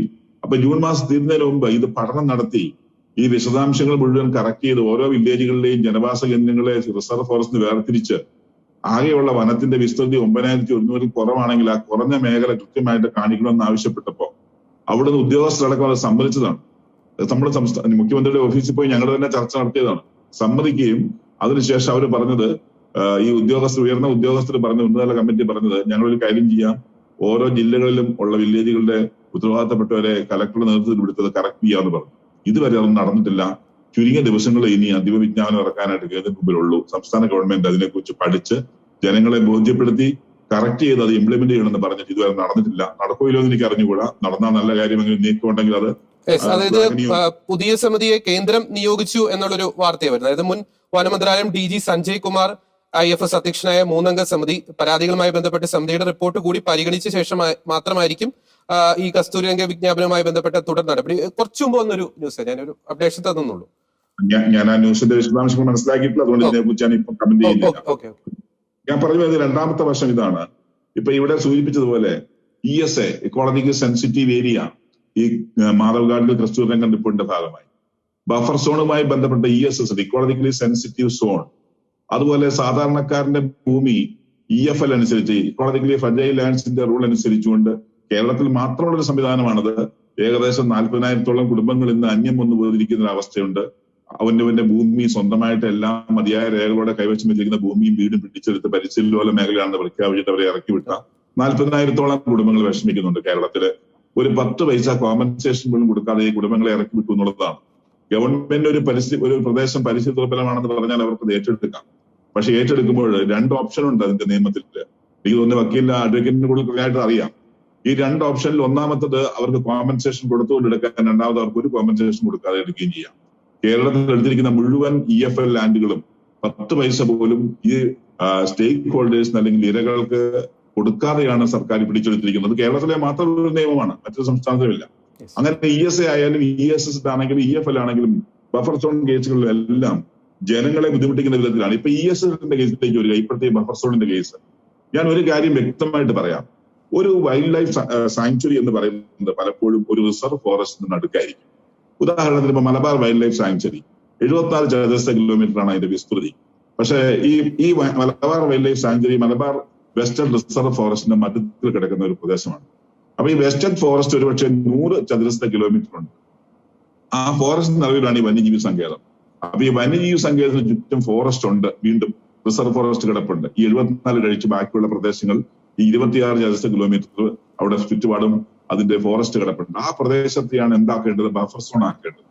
അപ്പൊ ഇവിടെ എന്താ സംഭവിക്കുന്നത് ചോദിച്ചു കഴിഞ്ഞാൽ, ഈ 100 ചതുരശ്ര കിലോമീറ്റർ വനം കിടക്കുന്നതിൽ 74 ചതുരശ്ര കിലോമീറ്റർ വൈൽഡ് ലൈഫ് സാങ്ച്വറി കഴിച്ച് ബാക്കിയുള്ള 26 ആക്കുന്നതിന് പകരം ഇവരെന്ത് ചെയ്യുന്നു? 100 ചതുരശ്ര കിലോമീറ്റർ വനത്തിന്റെ വെളിയിലേക്ക് 1 കിലോമീറ്റർ ഏരിയൽ ഡിസ്റ്റൻസിൽ ഇത്തരത്തിലുള്ള ബഫർ സോണുകളെ അല്ലെങ്കിൽ ESSനെ പ്രഖ്യാപിക്കുകയാണ്. എന്ന് പറഞ്ഞാൽ ജനവാസ കേന്ദ്രങ്ങളും കൃഷിയിടങ്ങളും ആളുകൾ തിങ്ങി പാർക്കുന്ന നിബിഡ പ്രദേശങ്ങളും അതുപോലെ തന്നെ ടൗൺഷിപ്പുകളും നിരവധി സ്കൂളുകളും നിരവധി സ്ഥാപനങ്ങളും ആരാധനാലയങ്ങളും ഒക്കെ വരുന്ന പ്രദേശത്തെ ബഫർ സോണായി പ്രഖ്യാപിക്കാനുള്ള നീക്കമാണ് നടക്കുന്നത്. എന്തുകൊണ്ട് ഈ വൈൽഡ് ലൈഫ് സാങ്ച്വറി ചുറ്റുമുള്ള ഫോറസ്റ്റിലേക്ക് മാത്രം ഈ ബഫർ സോണിനെ പരിമിതിപ്പെടുത്തുന്നില്ല എന്ന് ചോദിച്ചാൽ അതിന് മറുപടിയില്ല. ഇതെന്റെ ഒരു ഉയർന്ന ഉദ്യോഗസ്ഥൻ, ഫോറസ്റ്റ് ഡിപ്പാർട്ട്മെന്റ് ഉയർന്ന ഉദ്യോഗസ്ഥൻ എനിക്ക് തന്ന ഒരു അറിവാണിത്. അദ്ദേഹം പറയുകയാണ്, ഇതിന്റെ ആവശ്യമേ ഇവിടെ ഉള്ളൂ. മൃഗങ്ങൾ ആ വൈൽഡ് ലൈഫ് സാങ്ച്വറിയിൽ പെരുകിയാൽ ഓട്ടോമാറ്റിക് അതിന്റെ പുറത്തുള്ള റിസർവ് ഫോറസ്റ്റിലേക്ക് അവർ ഡിസ്പ്ലേസ് ചെയ്തുകൊള്ളും. അങ്ങനെയാണ് ബഫർ സോണുകൾ പ്രഖ്യാപനം നടത്തേണ്ടത്. അത്തരത്തിലൊരു പഠനം നടത്തി സർക്കാരിനെയും കോടതിയും അത് ബോധ്യപ്പെടുത്തുന്നതിന് പകരം കോടതിയിൽ കിട്ടുന്ന നിയമം അനുസരിച്ച് കോടതി വിധിക്കുന്നു. അപ്പൊ ഒരു റിസർവ് ഫോറസ്റ്റിന്റെ അതിർത്തിയിൽ 1 കിലോമീറ്റർ ദൂരേക്ക് ജനവാസ കേന്ദ്രങ്ങളെ വൈൽഡ് ലൈഫ് സാങ്ച്വറിയുടെ ബഫർ സോൺ ആക്കാനായിട്ട് പറയുന്നു. അപ്പൊ ഇതിനകത്തൊക്കെയുള്ള ദുരൂഹത, ഇതിനകത്ത് നിലനിൽക്കുന്ന യഥാർത്ഥ ബോധവൽക്കരണമില്ലായ്മ, അശാസ്ത്രീയത, ഇത് തിരിച്ചറിയുവാനും തിരുത്തുവാനും ആരാണ് ഇവിടെ ഉള്ളത്? ഏത് രാഷ്ട്രീയ സംവിധാനങ്ങളുള്ളത്? ഏത് ഭരണ സംവിധാനങ്ങളാണുള്ളത്? ഏത് കോടതികളാണുള്ളത്? എനിക്ക് വിഷമം കൊണ്ട് ഞാൻ ചോദിക്കുകയാണ്, അത്തരത്തിൽ തന്നെ പഠിച്ച ശാസ്ത്രീയമായിട്ട് വിശകലനം ചെയ്ത് കൃത്യമായിട്ടുള്ള നിയമനിർമ്മാണം നടത്തി വന്യമൃഗങ്ങളെ വനത്തിൽ സംരക്ഷിക്കാനും ജനവാസ കേന്ദ്രങ്ങളിൽ ജനങ്ങൾ സംരക്ഷിക്കാനും ഈ ബഫർ സോൺ പോലെ തന്നെ അല്ലെങ്കിൽ ഈ പറയുന്ന എക്കോളജിക്കൽ സെൻസിറ്റീവ് ബഫർ സോൺ പോലെ തന്നെ ഹ്യൂമൻ സെൻസിറ്റീവ് സോണുകൾ വേണം. വനത്തിന്റെ ചുറ്റുപാടുമുള്ള പ്രദേശങ്ങൾ ഹ്യൂമൻ സെൻസിറ്റീവ്, വനത്തിനുള്ളിലേക്ക് ഒരു ചുരുങ്ങിയ ദൂരമെങ്കിലും ഹ്യൂമൻ സെൻസിറ്റീവ് സോണുകളായിട്ട് ഡിക്ലെയർ ചെയ്യുകയാണ് വേണ്ടത്. അങ്ങനെ മനുഷ്യൻ അവിടെ ഒരു കാരണവശാലും വന്യമൃഗങ്ങളാൽ കൊല്ലപ്പെടുന്നില്ല എന്ന ഫോറസ്റ്റ് ഉദ്യോഗസ്ഥർ അല്ലെങ്കിൽ ഈ പറഞ്ഞ ഉത്തരവാദിത്തപ്പെട്ടവരും ഉറപ്പുവരുത്തത്തക്ക ഹ്യൂമൻ സെൻസിറ്റീവ് സോൺ ഫോറസ്റ്റിന്റെ അതിനുള്ളിലേക്ക് ഉണ്ടാവേണ്ടതാണ്. ഇതൊക്കെ ആരാണ് പഠിക്കുന്നത്? ആരാണ് ഇത് നടപ്പാക്കാനായിട്ട് പരിശ്രമിക്കുക എന്നുള്ളത് നമ്മൾ ചിന്തിക്കേണ്ട കാര്യം. വളരെ വ്യക്തമാണ്. വളരെ പ്രസക്തമായ ആശയങ്ങളാണ് ഡോക്ടർ ചാക്കോ കാളാമ്പറമ്പിൽ പങ്കുവച്ചത്. അഡ്വക്കേറ്റ് ജോണി കെ ജോർജ്, നമ്മൾ ഈ ഒരു ചർച്ചയുടെ ഒരു അവസാന ഘട്ടത്തിലേക്ക് വരുമ്പോൾ ഡോക്ടർ ചാക്കോ കാളാമ്പറമ്പിൽ അതിന്റെ ഒരു ആശങ്കകൾ, ഈ പ്രശ്നവുമായി ബന്ധപ്പെട്ട ഒരു ആശങ്കകൾ പങ്കുവയ്ക്കുകയുണ്ടായി. അതിൽ നമുക്ക് വ്യക്തമാകുന്ന ഒരു കാര്യം, ഈ വനമേഖലയിലെ പ്രത്യേകിച്ച് മലയോര മേഖലയിലെ പ്രശ്നങ്ങളുമായി ബന്ധപ്പെട്ട് കൃത്യമായി ഉദ്യോഗസ്ഥരുടെയും ഭരണകൂടത്തിന്റെയും ഒരു അലസ മനോഭാവം അല്ലെങ്കിൽ ഒരു നിഷ്ക്രിയത്വം ഇതിൽ പ്രകടമാണ്. കോടതിയുടെ മുമ്പിൽ വരുന്ന റിപ്പോർട്ടുകളുടെയൊക്കെ ഒരു അടിസ്ഥാനത്തിലാണ് കോടതി വിധിക്കുന്നത്. അപ്പോൾ ഇത്തരം പ്രശ്നങ്ങൾ മലയോര മേഖലയിൽ വർദ്ധിക്കുന്നതിന് പിന്നിൽ ഈ ഭരണകൂടത്തിന്റെ ഉദ്യോഗസ്ഥ വൃന്ദത്തിന്റെ കൃത്യമായ ഒരു അലസത അല്ലെങ്കിൽ ഒരു നിഷ്ക്രിയത്വം പ്രകടമല്ലേ? മറ്റൊരു കാര്യം, ഈ നമ്മുടെ നിയമനിർമ്മാണ സഭകൾ ഭരണകൂടം തന്നെ വിചാരിച്ചു കഴിഞ്ഞാൽ, നമ്മുടെ രാഷ്ട്രീയ നേതൃത്വം തന്നെ ഒരു മുൻകൈ എടുത്തു കഴിഞ്ഞാൽ ഒരു നിയമനിർമ്മാണമൊക്കെ നടത്തി ഈ ഒരു പ്രശ്നത്തിൽ കൃത്യമായ ഒരു പരിഹാരം ഉണ്ടാക്കാനുള്ള ഒരു സാധ്യത മുന്നിലില്ലേ അഡ്വക്കേറ്റ് ജോണി കെ ജോർജ്? ഇതിനെ നിഷ്ക്രിയത്വം എന്ന് പറഞ്ഞത് ഞാൻ പൂർണ്ണമായിട്ട് തള്ളിക്കളയുന്നു. ഇത് നിഷ്ക്രിയത്വമല്ല, ഇത് ബോധപൂർവമായി മലയോര മേഖലയിൽ നിന്നും വന്യമൃഗങ്ങളെ ഉപയോഗിച്ചുകൊണ്ട് മനുഷ്യനെ കുടിയിറക്കുന്നതിന് വേണ്ടിയിട്ടുള്ള ബോധപൂർവമായ ക്രിയാത്മകമായ പ്രവർത്തനമാണ്. നിഷ്ക്രിയത്വം എന്ന് പറഞ്ഞാൽ വെറുതെ ഇരിക്കുക എന്നുള്ളതാണ്. ഇത് നിഷ്ക്രിയത്വമല്ല. ഇത് ഇവിടെ കേരളത്തിന്റെ വനം മന്ത്രി കേരളത്തിന്റെ വനവിസ്തൃതി 30% നിന്ന് 33% വർദ്ധിപ്പിക്കും എന്ന് നിയമസഭയിൽ പ്രസ്താവന നടത്തി. വനഭൂമി കളച്ച് പാറ്റംപോസ് ഇട്ട് കൊടുത്താൽ വനവിസ്തൃതി കൂടില്ലല്ലോ. അപ്പൊ വനവിസ്തൃതി കൂടണമെങ്കിൽ അതിന് അതിർത്തിയിൽ താമസിക്കുന്ന ഭൂമിയിൽ വനമിറങ്ങി വരണം. അപ്പൊ ഇതിന് ബോധപൂർവമായ ഒരു ശ്രമമുണ്ട്. അങ്ങനെ ഏറ്റവും വളരെ ഈസി ആയിട്ട് ഒരു നഷ്ടപരിഹാരവും കൊടുക്കാതെ ജനങ്ങളെ കുടിയിറക്കാൻ പറ്റിയ മാർഗം എന്താണ്? അവരവിടെ ജീവിക്കാൻ കഴിയാത്ത സാഹചര്യം വരണം. ആ സാഹചര്യം ഉണ്ടാക്കിയാലേ അവിടെ വനവൽക്കരണം നടത്താൻ കഴിയും. ഇപ്പൊ നിസ്സാരം ഈ പറയുന്ന വിഷയങ്ങളൊന്നും ഒരു ടൈം ലിമിറ്റിൽ ഒരു ചെറിയ സമയത്തിനുള്ളിൽ പറഞ്ഞു തീർക്കാൻ കഴിയുന്ന കാര്യമാണ്. ഒറ്റൊരു കാര്യം കൂടി ജോണി കെ ജോർജ്, ഇതുമായിട്ട് ബന്ധപ്പെട്ട ഒരു കാര്യമാണ് അങ്ങ് സൂചിപ്പിച്ച് ഈ വനവൽക്കരണത്തിന് പിന്നിൽ പ്രകൃതിയോടുള്ള ഒരു പ്രേമം മാത്രമായിരിക്കുമോ? പ്രകൃതിയോട് സ്നേഹം എന്നൊന്നും ഇതിനെ വിളിക്കുകയേ ചെയ്യരുത്. പ്രകൃതിയോട് ഏറ്റവും കൂടുതൽ പരിസ്ഥിതി സംരക്ഷിക്കുന്നത് കർഷകനാണ്, ഒരു സംശയവും വേണ്ട. ജൂൺ മാസം 5-ാം തീയതി തൈ നട്ടിട്ട് പിന്നീട് അടുത്ത വർഷം ജൂൺ മാസം 5-ാം തീയതി അതേ കുഴിയിൽ വീണ്ടും തൈ നടാൻ വരുന്നവനല്ല കർഷകൻ. അവൻ 365 ദിവസവും തൈ നട്ട് പരിപാലിച്ചുകൊണ്ടിരിക്കുന്നവനാണ്. അപ്പൊ ഇവിടെ പരിസ്ഥിതിവാദികൾ, ഈ പരിസ്ഥിതി എന്ന് പറയുന്നത് മലയോര മേഖലയിൽ മാത്രം നിൽക്കേണ്ട ഒരു സംഗതിയല്ലല്ലോ. ഇവിടെ 30-35 നിലകളുള്ള ചതുപ്പിൽ കെട്ടിപ്പൊക്കിയ കെട്ടിടങ്ങളിൽ ഇരുന്നുകൊണ്ട്, ഫ്ളാറ്റുകളിൽ ഇരുന്നുകൊണ്ട് ഇവിടെ വെള്ളപ്പൊക്കം ഉണ്ടായാലും വറവുണ്ടായാലും അല്ലെങ്കിൽ വരൾച്ച ഉണ്ടായാലും ഒക്കെ മലയോര മേഖലയിലെ കുഴപ്പമാണെന്ന് പറയുന്നവരോട് കിഫയ്ക്ക് ഒന്നേ പറയാനുള്ളൂ. ഇതൊക്കെ ഈ യാഥാർത്ഥ്യമൊക്കെ ജനങ്ങൾ തിരിച്ചറിഞ്ഞുകൊണ്ടിരിക്കുകയാണ്. കിഫ ഇതിനകത്ത് ശക്തമായ ബോധവൽക്കരണം നടത്തിക്കൊണ്ടിരിക്കുന്നുണ്ട്. അത് ഓൺലൈനിലൂടെ ആണെങ്കിലും ഓഫ്ലൈനിലൂടെ ആണെങ്കിലും ഒക്കെ നിരന്തരമായിട്ട് ജനങ്ങളെ ബോധവൽക്കരിക്കുക. എന്തുകൊണ്ട് ഇതിന് പരിഹാരം ഉണ്ടാകുന്നില്ല എന്ന് ചോദിച്ചാൽ, ഈ ഡോക്ടർ ചാക്കോ കാളമ്പറമ്പിൽ അദ്ദേഹം പറഞ്ഞു ഭരണകൂടമൊക്കെ ഈ കാര്യത്തിലൊന്നും ഒരു ഉത്തരവാദിത്വവും കാണിക്കുന്നില്ലെന്ന്. എനിക്ക് തിരിച്ചാണ് ചോദിക്കാനുള്ളത്. ഇതിന്റെ കെടുതികൾ അനുഭവിക്കുന്ന എത്ര ശതമാനം ജനങ്ങൾ ഇതിനെതിരെ ഒന്ന് പഠിച്ച് പ്രതികരിക്കാൻ തയ്യാറാകും? ESI എന്ന് പറഞ്ഞാൽ അറിയാവുന്ന എന്താണ് ഇക്കോളജിക്കലി സെൻസിറ്റീവ് ഏരിയ, എന്താണ് ഇക്കോളജിക്കലി സെൻസിറ്റീവ് സോൺ എന്ന് അറിയാവുന്ന, കൃത്യമായിട്ട് അറിയാവുന്ന ജനപ്രതിനിധികൾ എത്ര പേരുണ്ട്? എത്ര പേര് ഇതിനെപ്പറ്റി പഠിക്കാൻ തയ്യാറാകുന്നു? എത്ര മുഖ്യധാര രാഷ്ട്രീയ പാർട്ടികൾ ഇതിനെപ്പറ്റി പഠിപ്പിക്കാൻ തയ്യാറാകുന്നു? അവബോധം കൊടുക്കാതെ അറിവില്ലാത്ത ആൾക്കൂട്ടത്തെ സൃഷ്ടിക്കുകയല്ലേ ഇവിടുത്തെ പല മുഖ്യധാര രാഷ്ട്രീയ പാർട്ടികളും. എനിക്ക് വലിയ പ്രഹസന സമരങ്ങളൊക്കെ കാണുന്നുണ്ട്. ഈ അധികാരത്തിൽ ഇരിക്കുന്ന രാഷ്ട്രീയ സംവിധാനങ്ങൾ, രാഷ്ട്രീയ പാർട്ടികളുടെ പോഷക സംഘടനകൾ പോലും സമരങ്ങൾ നടത്തുന്നു. ആരോടാ സമരം? ഇവിടുത്തെ ചീഫ് വൈൽഡ് ലൈഫ് വാർഡനോ ഇവിടുത്തെ ഹെഡ് ഓഫ് ഫോറസ്റ്റ് ഡിപ്പാർട്ട്മെന്റോ ഒക്കെ ഇവിടുത്തെ മന്ത്രിസഭയുടെ കീഴിലുള്ള ഉദ്യോഗസ്ഥരാണോ? എനിക്ക് വളരെ അത്ഭുതം തോന്നുന്നു. ഇതിൽ കുറ്റകരമായ അനാസ്ഥയും ബോധപൂർവമായ കുടിയൊഴിപ്പിക്കലിനുള്ള ശ്രമവുമാണ് ഇത് എന്ന് കിഫ പറയും. കാരണം ഇത്രയും ഗൗരവമുള്ള ഒരു കേസ് സുപ്രീം കോടതിയിൽ നടക്കുന്നു. സുപ്രീം കോടതിയിൽ കേരളത്തിന്റെ സ്റ്റാൻഡിംഗ് കൗൺസിൽ ഉണ്ട്. സുപ്രീം കോടതിയിൽ സ്ഥിരമായിട്ട് ക്യാബിനറ്റ് റാങ്കോടെ ചുമതലപ്പെടുത്തിയിട്ടുള്ള കേരളത്തിന്റെ ലൈസനിങ് സംവിധാനമുണ്ട്. കേരളത്തിന്റെ കൃത്യമായിട്ടുള്ള വിജിലൻസ് സംവിധാനങ്ങളുണ്ട്, ഇന്റലിജൻസ് സംവിധാനങ്ങളുണ്ട്. ഇവരെ ഒന്നും അറിയാതെ വളരെ രഹസ്യമായിട്ട് സുപ്രീം കോടതി കേരളത്തെ കേൾക്കാതെ ഇങ്ങനെ ഒരു കേസിൽ ഉത്തരവ് പറഞ്ഞു എന്നാണോ ചിന്തിക്കുന്നത്? എന്തുകൊണ്ട് ഈ കേസിന് ഇങ്ങനെ ഒരു അപകടം മടക്കാൻ കഴിയുന്നില്ല? എന്തുകൊണ്ട് ഇതിന് പ്രതിവിധി തേടാനായിട്ട് കഴിയുന്നില്ല? എന്തുകൊണ്ട് ഇതിനെ ഡിഫെൻഡ് ചെയ്യാൻ കഴിയുന്നില്ല? ഇത് സംഭവിക്കണമെന്നും ഇത് കേരളത്തിന്റെ മലയോര മേഖലയിൽ നടപ്പാക്കണമെന്നും ആഗ്രഹിക്കുന്ന ആൾക്കാർ അവരുടെ എവിടെയൊക്കെയോ അവർക്ക് ലഭിച്ചേക്കാവുന്ന ബെനിഫിറ്റ് ലഭിക്കുന്നതിന് വേണ്ടിയിട്ട് ബോധപൂർവ്വം ഇതൊക്കെ ഇങ്ങനെ സംഭവിക്കണമെന്ന് ചിന്തിക്കുന്നു. അപ്പോഴും ജനങ്ങൾ, ഈ പാവപ്പെട്ട ജനങ്ങൾ, അവരിപ്പോഴും വിശ്വസിക്കുന്നത് ഈ മുഖ്യധാര രാഷ്ട്രീയ പാർട്ടികളുടെ വക്താക്കളെയാണ്. സങ്കടകരമാണ്. ജനങ്ങൾക്ക് ബോധവൽക്കരണം നടത്താതെ ഇതിന്റെ അതായത് ഈ ചന്ദനത്തിന്റെ ഗന്ധമറിയാതെ ചന്ദനം ചുമക്കും ഗർദ്ധപം പോലെ എന്നൊരു കവിവാക്യമുണ്ട്. അവനവന്റെ അവകാശങ്ങളെ പറ്റി തിരിച്ചറിയാതെ ഈ കഴുത ചന്ദനം ചുമക്കുന്നത് പോലെ നമ്മൾ ഇങ്ങനെ ചുമന്നുകൊണ്ട് നടക്കുകയാണ്. മനുഷ്യന് കൃത്യമായ അവബോധം കൊടുക്കണം. അതുകൊണ്ടാണ് കിഫ പറയുന്നത് ഒരു 5ാം ക്ലാസ് മുതൽ 10ാം ക്ലാസ് വരെ ഭരണഘടന സിലബസിന്റെ ഭാഗമാക്കി പഠിപ്പിക്കണമെന്ന്. ഇത് ഭരണഘടനാപരമായ അവകാശങ്ങളുടെ ലംഘനമാണ്. 1980 ഫോറസ്റ്റ് കൺസർവേഷൻ ആക്ട് വന്നതിന് ശേഷമല്ല മലയോര മേഖലയിൽ ജനങ്ങൾ താമസം തുടങ്ങിയത്. ഇനിയും ജോണിക്ക് ഒരു രസകരമായിട്ടുള്ള ഒരു കാര്യം, ഈ ഒരു കോടതി വിധി വന്നതിന് ശേഷം അങ്ങ് പറഞ്ഞത് കൂട്ടിച്ചേർക്കുകയാണ്. കോടതി വിധി വന്നതിന് ശേഷം ഭരണകൂടത്തിന്റെ ഭാഗത്തു നിന്ന് വന്ന ഒരു പ്രതികരണമാണ് ഈ കേസിൽ കക്ഷി ചേരണമോ വേണ്ടയോ എന്നത് നിയമോപദേശം തേടിയതിനു ശേഷം തീരുമാനിക്കാമെന്ന്. അങ്ങ് തുടർന്നു. ഇവിടെ ഇതൊന്നും ഒബ്സർവ് ചെയ്യുന്ന ഒരു സംവിധാനം ഇവിടെ ഇല്ലേ? അപ്പോൾ ഈ ഭരണ സംവിധാനം കുട്ടികളെയാണോ? ഇവിടെ ജസ്റ്റിൻ എന്ന് പറയുന്ന ഒരു ചെറുപ്പക്കാരൻ ഇവിടെ കണ്ണൂര് വനാതിർത്തിയിൽ നിന്നും 10 കിലോമീറ്റർ ദൂരെ കാട്ടാന ആക്രമണത്തിൽ മരിച്ചു. ഷാജഹാൻ, കരുവാരക്കുണ്ടിലെ ഷാജഹാൻ, പാലപ്പള്ളിയിലെ പീതാംബരന്റെ സൈനിധീനും ഇവരൊക്കെ മരിക്കുന്നത് ഒന്നും വനത്തിനുള്ളിലല്ല. ഇതൊക്കെ കൃഷി സ്ഥലത്താണ്. പത്തനാപുരം പനമ്പറ്റയിലെ സുകുമാരൻ കാട്ടുപന്നി ആക്രമണത്തിൽ കൊല്ലപ്പെട്ടത്. അടുത്ത സമയത്തെ കാര്യങ്ങൾ മാത്രമാണ് ഞാൻ പറയുന്നത്, അല്ലെങ്കിൽ നീണ്ടുപോകും, പട്ടിക ഒരുപാട് നീണ്ടുപോകും. ഞങ്ങള് കിഫയുടെ പ്രതിനിധികളെ ഇവിടുത്തെ വനംവകുപ്പ് മന്ത്രിയെ വിളിച്ചു ചോദിച്ചു, ഈ ജനവാസ മേഖലയിൽ ഇറങ്ങി ആൾക്കാരെ കൊന്നുകൊണ്ടിരിക്കുന്ന ആനയെ കൊല്ലാൻ നിയമമില്ലേ? ചീഫ് വൈൽഡ് ലൈഫ് വാർഡൻ പറഞ്ഞു അത് ചെയ്യാൻ കഴിയില്ല എന്ന്. അപ്പോൾ വന്യജീവി സംരക്ഷണ നിയമത്തിന്റെ സെക്ഷൻ 11(1)(a) കൃത്യമായിട്ട് പറയുന്നു, ജനങ്ങളുടെ ജീവൻ അപകടകരമായ തരത്തിൽ ഏത് മൃഗം ജനവാസ മേഖലയിൽ ഇറങ്ങിയാലും ഒരു കേന്ദ്രാനുമതിയും കൂടാതെ അതിനെ വെടിവെച്ച് കൊല്ലുവാനായിട്ട് ചീഫ് വൈൽഡ് ലൈഫ് വാർഡന് ഉത്തരവിടാമെന്ന് നിയമത്തിൽ പറയുന്നു. പക്ഷെ ചീഫ് വൈൽഡ് ലൈഫ് വാർഡന് ഉത്തരവിടാൻ അധികാരം ഉണ്ടായിരിക്കെ ചീഫ് വൈൽഡ് ലൈഫ് വാർഡനോട് ഇൻസ്ട്രക്ട് ചെയ്യാൻ അധികാരമുള്ള മന്ത്രി അദ്ദേഹം ഇങ്ങനെയുള്ള നിയമങ്ങൾ ഇല്ല എന്ന് പറയുന്നു. ഇതൊക്കെ ഒന്നിൽ നിയമപരമായ അവബോധം നേടുന്ന വിശ്വസ്തതയുള്ള ആൾക്കാരെ കൂടെ നിർത്തണം, അവബോധമുള്ള ആൾക്കാരെ കൂടെ നിർത്തണം. എങ്കിലും എക്സിക്യൂട്ട് ചെയ്യാൻ കഴിയും. ഈ വിഷയത്തിന് പരിഹാരമുണ്ട്.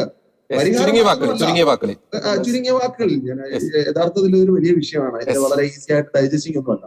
ഇവിടെ വന്യജീവി സങ്കേതങ്ങൾ ഡിക്ലെയർ ചെയ്യുന്നത് section 18 of wild life protection act section 18 മുതൽ 36 വരെയുള്ള പ്രൊസീഡിങ്സ് കംപ്ലൈ ചെയ്തിട്ടാണ്.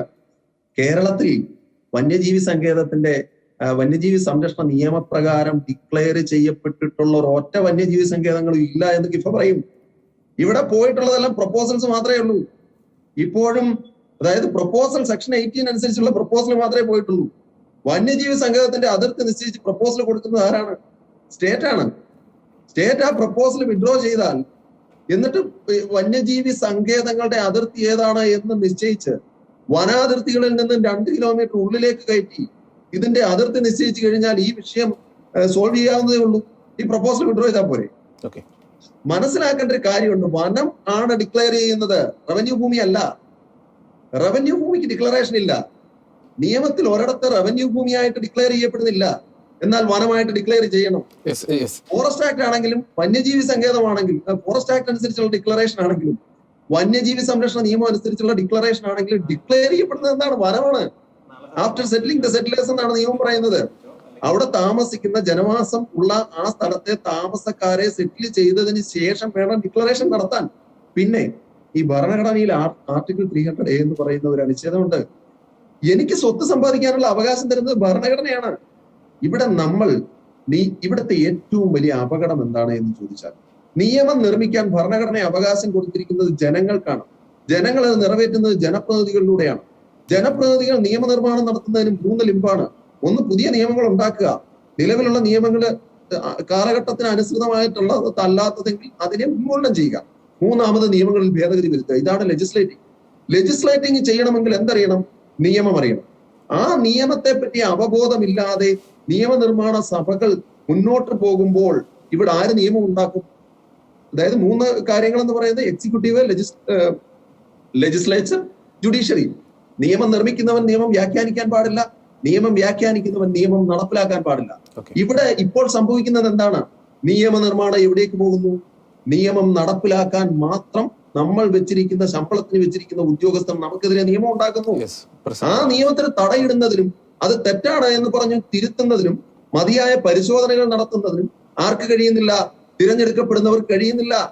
ഇവിടെ ലെജിസ്ലേച്ചർ എന്ന് പറഞ്ഞാൽ, ലെജിസ്ലേറ്റിംഗ് എന്ന് പറഞ്ഞാൽ അതിന്റെ ധർമ്മം നിറവേറ്റണം. ഇവിടെ കോടതി, ബഹുമാനപ്പെട്ട സുപ്രീം കോടതി ചെയ്തിരിക്കുന്നത് എന്താണ്? CEC എന്ന് പറയുന്ന ഒരു സ്പെഷ്യൽ കമ്മിറ്റി അപ്പോയിന്റ് ചെയ്തിരിക്കുന്നത് യഥാർത്ഥത്തിൽ ഭരണഘടനാ വിരുദ്ധമല്ലേ? ഇവിടെ ജുഡീഷ്യറിയുടെ റോൾ എന്താണ്? ഇന്റർപ്രിട്ടേഷൻ ആണ്. അവിടെ ജുഡീഷ്യറിയുടെ റോളിന് അപ്പുറത്തേക്ക് കടന്നുകൊണ്ട് എക്സിക്യൂട്ടീവ് എന്ന് പറയുന്ന അധികാരത്തിലേക്ക് CEC അപ്പോയിന്റ് ചെയ്യുന്നു. CEC യഥാർത്ഥത്തിൽ അപ്പോയിന്റ് ചെയ്യേണ്ടത് ആരാണ്? ഗവൺമെന്റ് ആണ്. ശരിയാണ്, ഈ എൻവയോൺമെന്റൽ protection act section 3 sub clause 3 അനുസരിച്ചുകൊണ്ട് ഒരു നോട്ടിഫിക്കേഷനിലൂടെയാണ് ഇവരെ അപ്പോയിന്റ് ചെയ്തിരിക്കുന്നത്. ഞാൻ മനസ്സിലാക്കുന്നത് ഈ CEC-യിൽ വരുന്നവർ പലരും റിട്ടയർഡ് ഹാൻഡ്സ് ആണ്, ഫോറസ്റ്റ് ഡിപ്പാർട്ട്മെന്റിന്റെ ഹെഡിലിരിക്കുന്നവരാണ്. കേരളത്തിലെ വനം വകുപ്പ് ഇവിടത്തെ മലയോര മേഖലയിലെ ജനങ്ങളെ കുടിയൊഴിപ്പിക്കുന്നതിന് വേണ്ടിയിട്ട് കൊട്ടേഷൻ എടുത്തിട്ടുള്ള സംഘമാണ് എന്ന് നമ്മൾ പറയേണ്ടി വരും. ഇങ്ങനെയുള്ള പല പ്രവർത്തനങ്ങളും കാണുമ്പോൾ ഇവർക്ക് CRPC പ്രശ്നമല്ല, ക്രിമിനൽ പ്രൊസീജിയർ കോഡ് പ്രശ്നമല്ല, ഇനി വൈൽഡ് ലൈഫ് പ്രൊട്ടക്ഷൻ ആക്ടോ ഫോറസ്റ്റ് ആക്ടോ ഇനി ഒരു നിയമങ്ങളും ഇല്ലാതെ ഹൈ ഹാൻഡഡ് ആയിട്ട് വീടുകളിലേക്ക് കയറുന്നു. സെർച്ച് വാറന്റ് ഇല്ലാതെ, സെർച്ച് മെമ്മോ ഇല്ലാതെ, അറസ്റ്റിന്റെ പ്രൊസീഡിങ്സ് നടത്താതെ ഹൈ ഹാൻഡഡ് ആയിട്ട് പാവപ്പെട്ട ജനങ്ങളെ പീഡിപ്പിക്കുന്നു. രാത്രി 12 മണിക്ക് ഒരു നടപടിക്രമങ്ങളും പാലിക്കാതെ സെർച്ചാണ് എന്ന് പറഞ്ഞ് വീടുകളിലേക്ക് ഇടിച്ചു കയറി മനുഷ്യരെ ഉപദ്രവിക്കുന്നു. എത്ര വിഷയങ്ങളാണ്. ഈ വിഷയങ്ങൾക്ക് മാറ്റം ഉണ്ടായിക്കൊണ്ടിരിക്കുന്നത്. അതുകൊണ്ട് ഇപ്പോഴേ വന്നിരിക്കുന്ന പ്രതിസന്ധിക്ക് പരിഹാരം ഇച്ഛാശക്തിയുള്ള ഒരു ഭരണകൂടം, സംസ്ഥാന ഭരണകൂടം. ഇത് ഫെഡറൽ സംവിധാനം നിലനിൽക്കുന്ന സ്റ്റേറ്റ് ആണെന്നേ. നമ്മുടെ രാജ്യം ഫെഡറൽ സംവിധാനത്തിൽ നിലനിൽക്കുന്നതാണ്. കാരണം ഇന്ത്യൻ യൂണിയനിൽ ലയിക്കുന്നതിന് വേണ്ടിയിട്ട് കരാറിൽ ഒപ്പിട്ടപ്പോൾ ഏറ്റവും പ്രധാനമായിട്ട് അപ്ഹോൾഡ് ചെയ്തത് ഫെഡറലിസമാണ്. ഫെഡറലിസം എന്ന് പറഞ്ഞാൽ സംസ്ഥാനത്തിന്റെ അധികാരത്തിലേക്ക് കേന്ദ്രമോ കേന്ദ്രത്തിന്റെ അധികാരത്തിലേക്ക് സംസ്ഥാനമോ ഇൻക്ലൂഡ് ചെയ്യാൻ പാടില്ല. അപ്പോൾ വനവും പരിസ്ഥിതിയും ഭൂമിയും ഭൂപതിയും ഒക്കെ ഈ ഭരണഘടന ഉണ്ടാക്കുന്ന സമയത്ത് സംസ്ഥാനത്തിന്റെ ലിസ്റ്റിലായിരുന്നു. സബ്സിക്വന്റ് ആയിട്ട് കൺകറന്റ് ലിസ്റ്റിലേക്ക് പോയി. ഇപ്പോഴും കൺകറന്റ് ലിസ്റ്റിൽ മാത്രമാണ്, യൂണിയൻ ലിസ്റ്റിലല്ല. ഇതൊക്കെ വളരെ ഗൗരവമുള്ള നിയമ വിഷയങ്ങളാണ്. ഇതൊക്കെ ഇടത്ത് പഠിക്കാനും പഠിപ്പിക്കാനും തയ്യാറാവണം. വ്യക്തമാണ്. ഞാൻ സമയപരിമിതി മൂലം ഇടപെടുകയാണ്. Advocate Johnny K George. അവസാനമായി ഡോക്ടർ ചാക്കോ കാളാമ്പറമ്പിൽ, ഇപ്പോൾ നേരിട്ടുകൊണ്ടിരിക്കുന്ന മലയോര ജനതയിലെ ജാതിമത ഭേദമന്യുള്ള ജനങ്ങൾ നേരിട്ടുകൊണ്ടിരിക്കുന്ന ഈ പ്രതിസന്ധിക്കുള്ള പരിഹാര മാർഗം ചുരുങ്ങിയ വാക്കുകളിൽ ഡോക്ടർ ചാക്കോ കാളാമ്പറമ്പിൽ. കേരളത്തില് കേരളയിൽ പോലുള്ള വിഷയങ്ങൾക്ക് വേണ്ടിയൊക്കെ 10,000 അല്ലെങ്കിൽ 20,000 ആളുകളെ ബാധിക്കുന്ന ഒരു പ്രശ്നത്തില് ഇത്രമാത്രം വലിയ സമരം നടത്തിയിട്ട് 10-25 ലക്ഷങ്ങളെ ബാധിക്കുന്ന അല്ലെങ്കിൽ ലക്ഷക്കണക്കിന് ആളുകളെ ബാധിക്കുന്ന പ്രശ്നത്തില് സമൂഹത്തിന്റെ കൂട്ടായ ചിന്ത ഉണരേണ്ടത് അത്യാവശ്യമാണ്. അതിന് ഏതെങ്കിലുമൊക്കെ നിശ്ചിത താല്പര്യം വെച്ചുള്ള പ്രവർത്തനങ്ങൾ അവസാനിപ്പിച്ചിട്ട് ഈ സമൂഹം കേരളത്തിലെ സമൂഹം, താങ്കൾ ആദ്യം സൂചിപ്പിച്ചത് ഘടകവിരുദ്ധമായിട്ട് ഞാൻ പറയുകയാണ്, ഇത് ക്രിസ്ത്യൻ കമ്മ്യൂണിറ്റിയെ മാത്രം ബാധിക്കുന്ന ഒരു പ്രശ്നമല്ല, നമ്മുടെ എല്ലാ സമുദായങ്ങളും പെട്ട സാധാരണക്കാരെ ബാധിക്കുന്ന ഒരു പ്രശ്നം തന്നെയാണിത്. ഇതിന് കേരളം ഒന്നടങ്കം ഒന്നിച്ചു നിൽക്കുകയും എല്ലാ രാഷ്ട്രീയ സംവിധാനങ്ങളെ കണ്ണു തുറക്കത്തക്ക വിധത്തിൽ മുന്നേറ്റം നടത്തുകയും അതുകൊണ്ട് തന്നെ നിയമപരമായി നേരിടുകയും രാഷ്ട്രീയമായി നേരിടുകയും ചെയ്തുകൊണ്ട് ഒരു വലിയ സമരസന്നാഹവും ഒരു പ്രതിഷേധ ധ്വനിയും നമ്മുടെ ഈ സമൂഹത്തിൽ ഉണരണം. നമ്മുടെ ആളുകളെ അതിന് ബോധവൽക്കരിക്കണം. നമ്മൾ നിയമപരമായിട്ട് നേരിടണം. രാഷ്ട്രീയ പാർട്ടികളുടെ കണ്ണു തുറപ്പിക്കത്തക്ക വിധത്തിൽ നമ്മൾ സംഘടിച്ച് ശക്തരായി തീരേണ്ടതുണ്ട്. അതിന് കേരളത്തിലെ സാധാരണക്കാരായ പാവപ്പെട്ടവരെ സംഘടിപ്പിക്കുവാൻ ഷെക്കിനാസ് പോലുള്ള ചാനലുകളുടെ ഈ ചർച്ചകൾക്ക് കഴിയുമെന്ന് ഞാൻ വിശ്വസിക്കുകയാണ്. ആ തരത്തിൽ ജനങ്ങളെ ബോധവൽക്കരിക്കാനായിട്ട് ഇത്തരം ചാനലുകളോട് നമുക്ക് സാധിക്കണം. അത്തരത്തിലുള്ള ഇതിന്റെ അശാസ്ത്രീയതയെ മറ്റുള്ളവർക്ക് ബോധ്യപ്പെടുത്തിക്കൊണ്ട് തിരുത്തുവാൻ നമുക്ക് സാധിക്കണം. മനുഷ്യനെ കേന്ദ്രസ്ഥാനത്ത് നിർത്തിക്കൊണ്ടുള്ള ഒരു സുസ്ഥിര വികസനം മാത്രമേ ഒരു രാജ്യത്തിന് കരണീയമായിട്ടുള്ളൂ എന്ന് ബോധ്യപ്പെടുത്തത്തക്ക വിധത്തിൽ ശക്തമായ പ്രക്ഷോഭങ്ങളും പ്രതികരണങ്ങളും ശക്തമായിട്ടുള്ള ബോധവൽക്കരണവും സാധ്യമാക്കിയെടുക്കുവാൻ നമുക്ക് ഒന്നിച്ചു ചേർന്ന് പരിശ്രമിക്കണം എന്നുള്ളതാണ് എന്റെ ആഹ്വാനം. വ്യക്തമാണ്. ജനങ്ങളെ കേന്ദ്രസ്ഥാനത്ത് നിർത്തിക്കൊണ്ടുള്ള ഒരു സുസ്ഥിരമായ വികസന മാതൃക, അതാണ് തീർച്ചയായും വനസംരക്ഷണത്തിന്റെ കാര്യത്തിൽ ഉണ്ടാകേണ്ടത്. അതിനായി കൃത്യമായ ബോധവൽക്കരണങ്ങൾ രാഷ്ട്രീയ നേതൃത്വത്തിന്റെ ഭാഗത്തുനിന്ന് വളരെ ശക്തമായ ഒരു ഇച്ഛാശക്തി, നിയമ നിർമ്മാണങ്ങൾ, ഇതൊക്കെയാണ് തീർച്ചയായും ഇന്നത്തെ ഷെക്കേന ഫയർ റൂം ഈ ഒരു ബഫർ സോണുമായി ബന്ധപ്പെട്ട പ്രതിസന്ധിയുമായി ബന്ധപ്പെട്ട് ഈ ചർച്ചയിൽ ഉരുത്തിരിഞ്ഞ ആശയങ്ങൾ. ഈ ചർച്ചയിൽ വളരെ സജീവമായി പങ്കെടുത്ത advocate Johnny K George, doctor Chacko Kalamparambil, രണ്ടുപേർക്കും നന്ദി.